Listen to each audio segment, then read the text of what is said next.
Well, we do have several tools in the toolbox. And for the last 5 years, I've been working on trying to resolve the food desert problem throughout this entire city. And what I looked at was the absence of grocery stores in underserved neighborhoods. Not only solves a public health problem, but it also creates jobs for the community where our kids don't have jobs. In fact, I met my wife 43 years ago as 2 young kids working in the supermarket.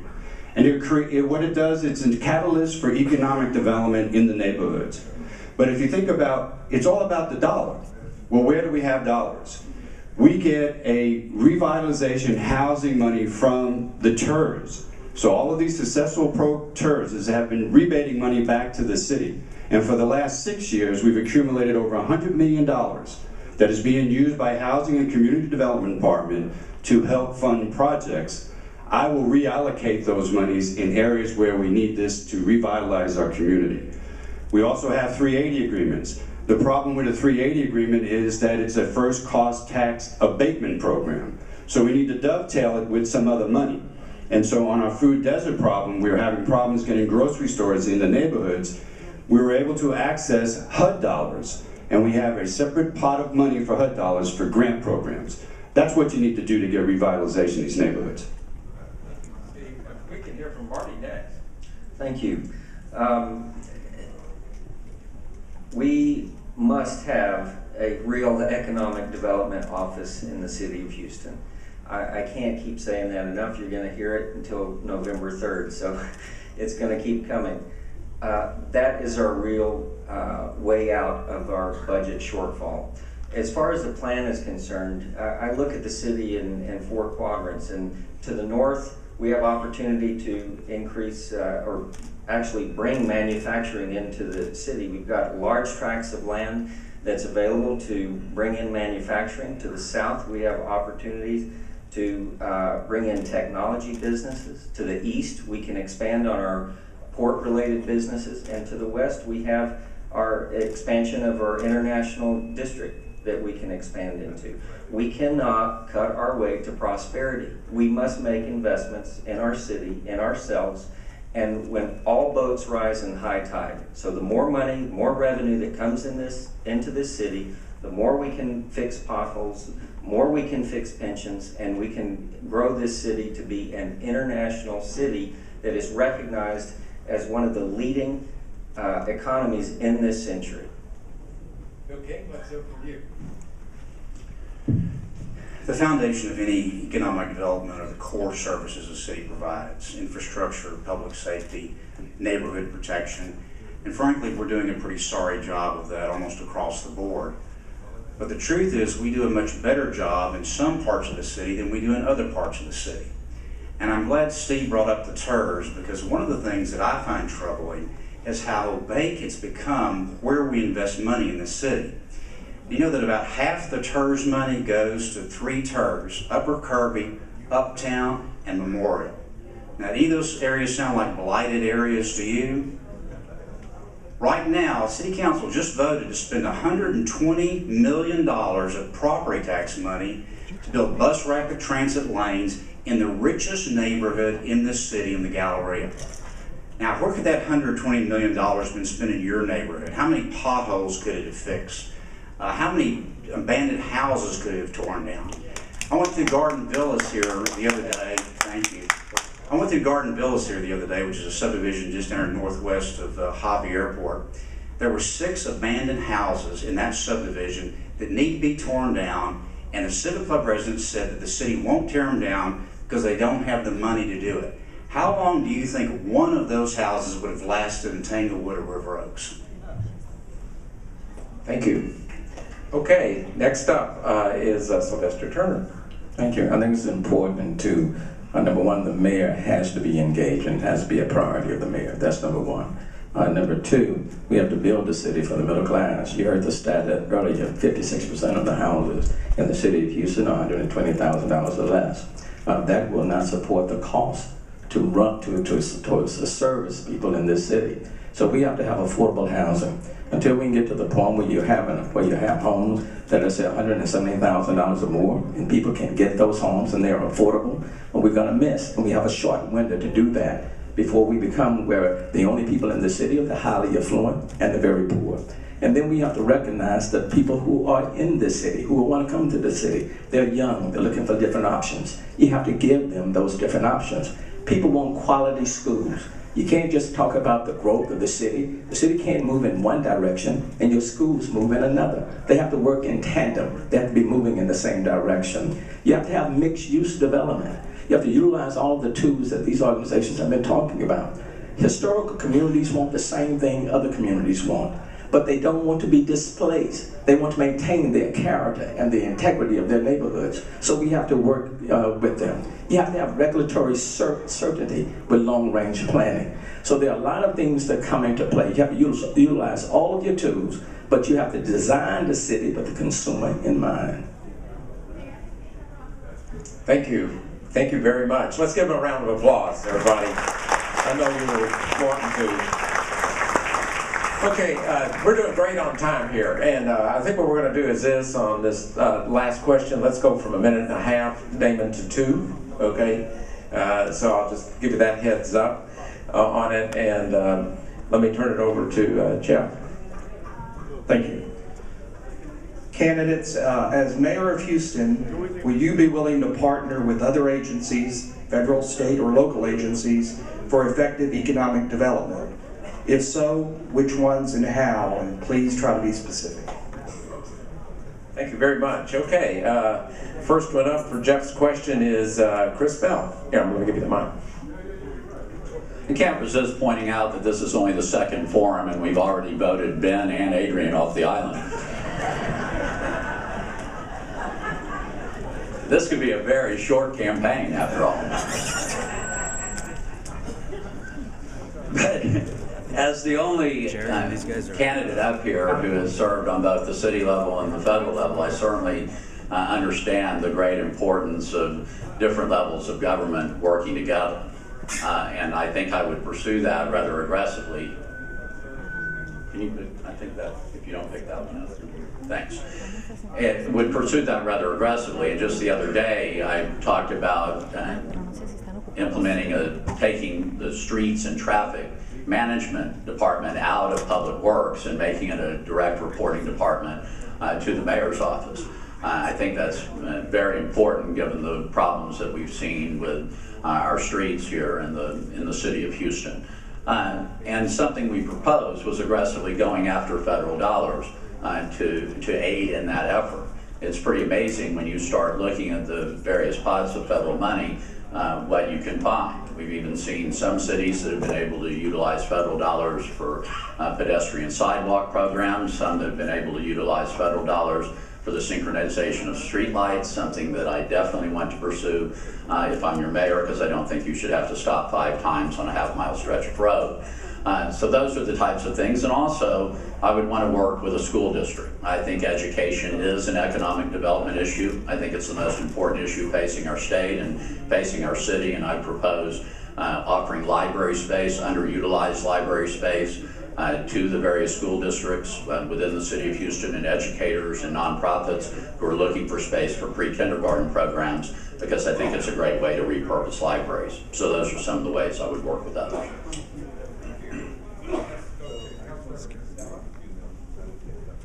Thank you. I'm currently the chairman of the Transportation Policy Council for the Houston-Galveston Area Council. It is the first time in 30 years that a city representative has held that position. And what our role is on the Transportation Policy Council is to distribute federal and state dollars across an 8-county region.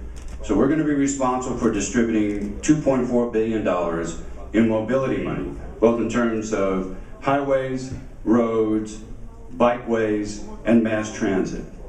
I have that experience working together with other agencies, and I'm honored that I actually have that position. But to talk about what the city's really doing in terms of leveraging our dollars, you have to really first focus on the county, because not only do we pay city taxes, we pay county taxes. And so the city has worked very hard over the years to try to leverage those dollars. And so right now, we'll tell you a little bit, we had a presentation today by our technology director, and he said that we're sharing a radio system right now with Harris County. We also have done a number of projects to the tune of about 100 projects over the last 10 years, working with the county, Harris County Flood Control District, and our Public Works on joint capital projects. We're also trying to work with the county on what we call the Joint Processing Center. We're trying to get out of the jail business, and we need the county to take that over for us. And oh, by the way, it was said earlier, we don't need to be in the crime lab business. And so, as your next mayor, I will continue to push that forward to make sure we are out of the crime lab business. But I want to thank you for you being here today, and I look forward to being your next mayor. Thank you. Thank you. The reality is that the city of Houston does not aggressively go after all of the dollars that is available to it from the federal government, from the state government, and in my conversations with former head of this state, Governor Perry, he indicated to me that Houston has one of the worst track records of asking the state of Texas for dollars. I know for a fact that the city of Houston does not go after dollars for public safety and other areas that it is entitled to. We have members of Congress that sit on Homeland Security and other committees that do not typically alert the city that you have not applied for a grant. So we've got to go after the dollars that are available to us. So if we're talking about working with the agencies, I have no problem working with the agencies. I'll go up to Washington and say, give us our money, because it belongs to us. We can't fix our infrastructure. We can't do the things that we need to do to bring new businesses to this city without getting our money, what we are entitled to in this city, from our federal government, from the Boston as well. We need our sovereignty back, and that's going to be the first step to getting more money in Houston.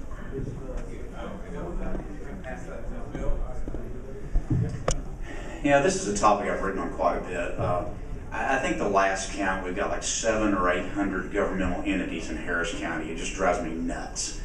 The amount of overlap and working at cross purposes is just absurd. And I really saw this most dramatically when I was asked to redraft the hurricane evacuation plans after that disastrous Rita evacuation. We worked for almost an entire year just trying to get people on the same page for an evacuation plan. We finally got there, but it was a lot of work. But I will tell you, in that and a number of other things I've worked on in the past, like the land bank program, it is almost invariably the city of Houston that is the odd man out on working on these projects. And I'll give you one quick example that some of y'all are probably familiar with. If you drive out Beach Nut towards the West Loop, about 1.5 miles before you get to the West Loop, you'll come to a location along the bayou there where there are 2 wastewater treatment plants that are literally a stone's throw from each other. One's owned by the city of Houston, the other one's owned by the city of Bel Air. Now, what the engineers that worked on that project told me is that there were years of negotiation between the city of Houston and the city of Bel Air about building a single plant.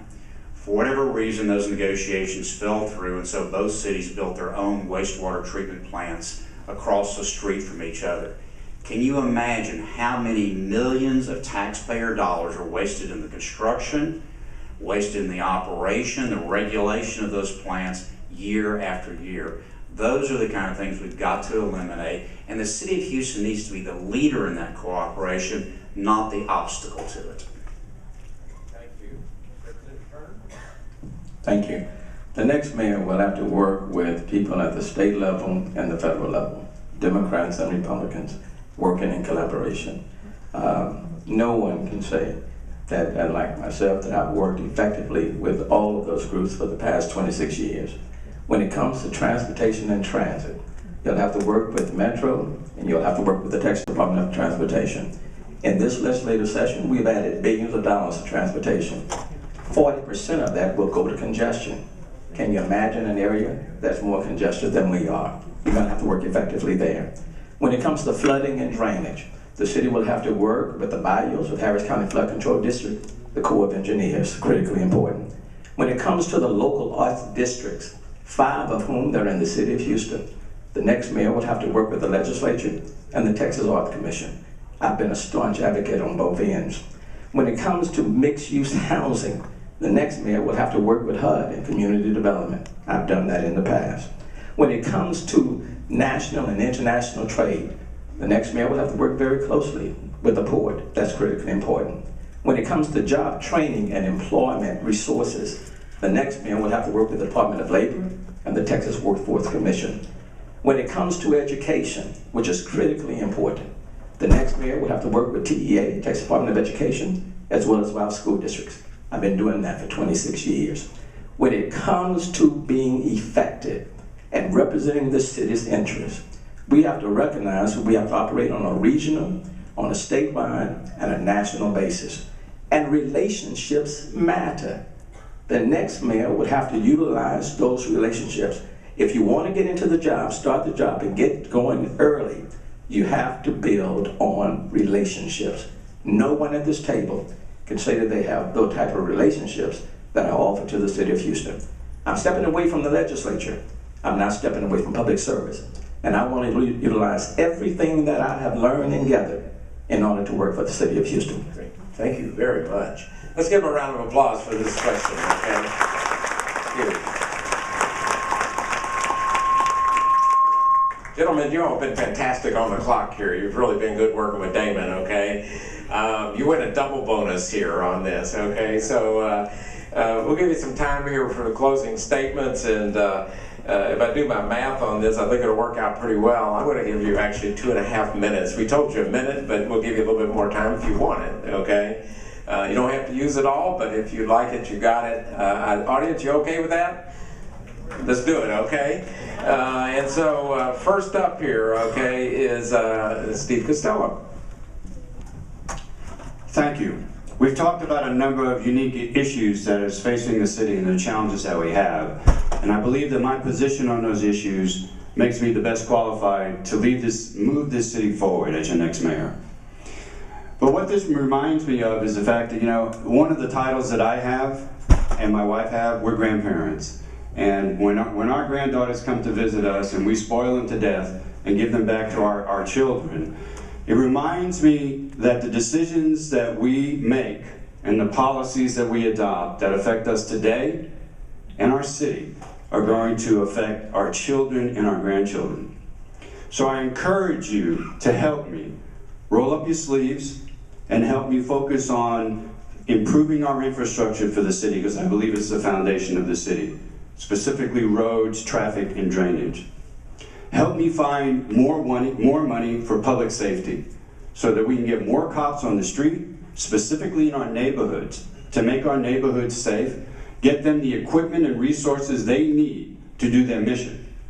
And then help me to continue to work on our budget so that we can go to the taxpayer and say, we are using your money wisely and efficiently so that we can improve trust in government, because right now we don't have trust in government. We are facing challenging times. The city of Houston is the best and greatest city in this nation. But Houston can do better, and as your next mayor, I will ensure that we do better. My name is Stephen Costello. I'm running to be the next mayor of the city of Houston, and I humbly and respectfully ask for your support. Thank you. Bill King, could you give us your closing statement? Stand, I think it's better. This cuts out the... Well, Houston really is America's city of opportunity. I've lived that reality. Many of you have as well. But we've taken our eye off the ball in the city. We're not doing those basic things that we expect a city government to provide. Our infrastructure is a mess. You drive any direction a few blocks on our streets and you know that's the case, and the reality is that's just the tip of the iceberg. Increasingly, people are not feeling safe in Houston. We have a police department that readily admits that they don't investigate the vast majority of crimes. We only solved 9% of the burglaries last year, only 20% of the robberies. We were declared the robbery capital of the world a few weeks ago in the Houston Chronicle. A story on Channel 2, murders are up 46% so far this year. Now, the police department will tell you that's because they don't have the resources. But in the last 10 years, we've doubled the police department's budget from $450 million to $900 million, and yet we have 300 fewer police officers than we had 10 years ago. That's not a resource issue, that's a management issue. And then of course that leads to the finances. We're on an unsustainable course in finances. And look, you all know from managing your household budget, if you're not paying your bills, then nothing else is going to work in your household. And so we've got to address those issues with some of the reforms that we talked about earlier. The challenges in front of us seem daunting at times, but the truth of the matter is Houstonians are used to doing a lot tougher things. I mean, we dig ship channels 50 miles inland, we put men on the moon, we build the biggest medical center in the world out in the middle of the prairie. All this is really about is right-sizing our expenditures, prioritizing our expenditures, and making sure that everybody in the city has an even break at the basic services they provide. We've got to get the city back to basics to ensure the continued economic growth of the city. Thank you all for coming tonight. Thank you very much.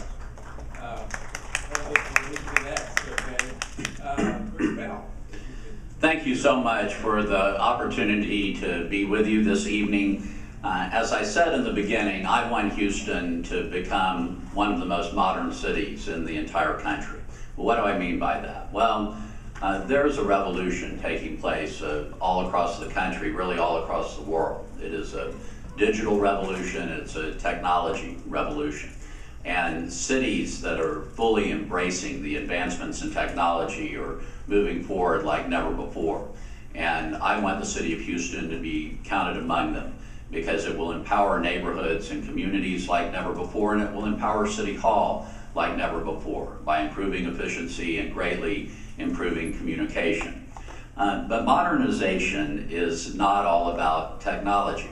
As I also said, modern cities encourage citizens to dream, to imagine a better world. Years ago, if people were to look around the East End, many would have seen next to nothing. But others were willing to look around and they saw opportunity.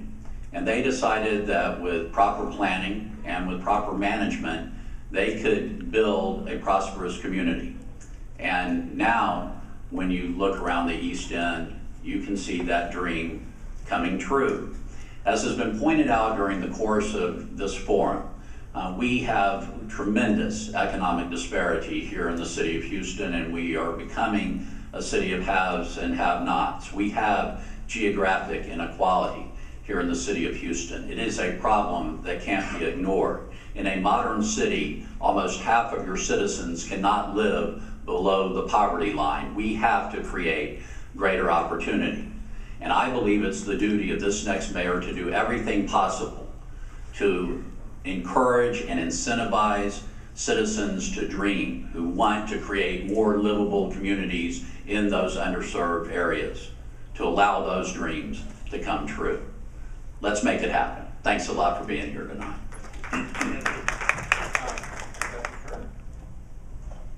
Thanks. I'm a lifelong resident of this city. My mom worked at the Rice Hotel as a maid for many, many years. I caught the bus from the north side, came downtown in front of Foley's, walked down when SAC was in existence, and caught the bus to the University of Houston. And then in the evening, I would catch the same bus, go back downtown and worked at what then was Southwestern Bell, now AT&T as an operator. We'd get off 10 minutes before midnight to catch the next bus to head back to the north side.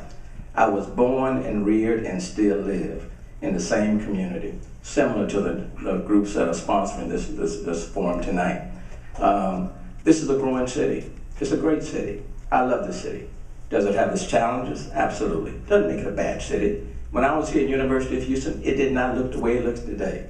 But then, University of Houston was a great institution. It's a better institution now. You have to build for the growth. You have to build to face those challenges. We need better streets, no question about that. We need infrastructure. We need transportation. But it's a good city, and it's a great city. You got to handle the fundamentals. For 21 of my 26 years in the legislature, I've been on the Appropriations Committee. But at the same time, I've been a part of my own law firm, the owner of American Title downtown. And why am I downtown? Because as a little boy, when I took that bus from the north side downtown, I looked at all of those buildings and said, one of these days, I want my office to be in one of those buildings. Well, we have to build a city that takes care of the fundamentals, but also building for the future. And we can't be negative on Houston. I'm proud of this city. But in growth, you will have challenges. People don't come to a city that they don't want to live in. They come where they see opportunities.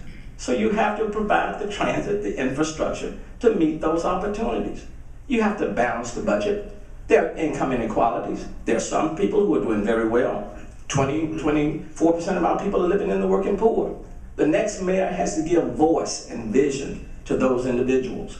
Everyone can benefit from it. The communities that we're talking about tonight, they want growth and development, but they don't want to be displaced. They want the city to go out and champion their cause, to work with them, not to just impose something on them, but to work with their plans. I look forward to doing that. Tonight I'm filling out the application to be your mayor. I hope after you interview me, you'll decide to hire me, and I'll be proud to serve as your mayor. Thank you, and I appreciate all of you being here tonight. And I'm running for mayor because I'm a business leader that wants to give back to this city. What we've heard tonight and what you'll continue to hear over the course of this campaign is that the city's financials are in pretty bad shape, and we know that, but we're not going under. Houston has the opportunity to invest in itself. We need to balance our budget, and we can do that with good management and good practices. But we need to invest in our future. I'm thinking about the next 6 months, the next 6 years, and the next 60 years. We have to create a path where opportunity will find its way to us. There's an old saying that opportunity brings you here. Opportunity can take you away to somewhere else. So we have to be constantly looking for ways to bring new businesses and expand our existing businesses right here in Houston. How do we do that? By creating an economic development office reporting directly to the mayor. It will bring revenue to our city. It will bring prosperity for the future. But we've got to take the bull by the horns, grab the reins and just do it. We're not going under, but we need to take control of our financial condition. We need to take control of our future. We have the opportunity. I want to be your mayor because I want to make sure that we grow, and we grow together, not farther apart. Thank you. Let's give him a round of applause.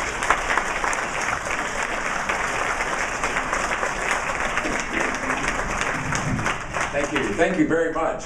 As you know, this was put together by a coalition of organizations, which you've heard the leadership from tonight. Let me thank Diane Schenke, who's the head of East End Management District, for sort of taking the lead on this. Then Elaine Barber and Francis Castanedas-Dias and Kathy Payton, Jeff Procell, whom you've met, and then of course Steve Kleinberg from the Kinder Institute. We thank you for your participation. This coalition is called SPARC Growth Houston, and SPARC stands for Stimulate the Local Tax Base, and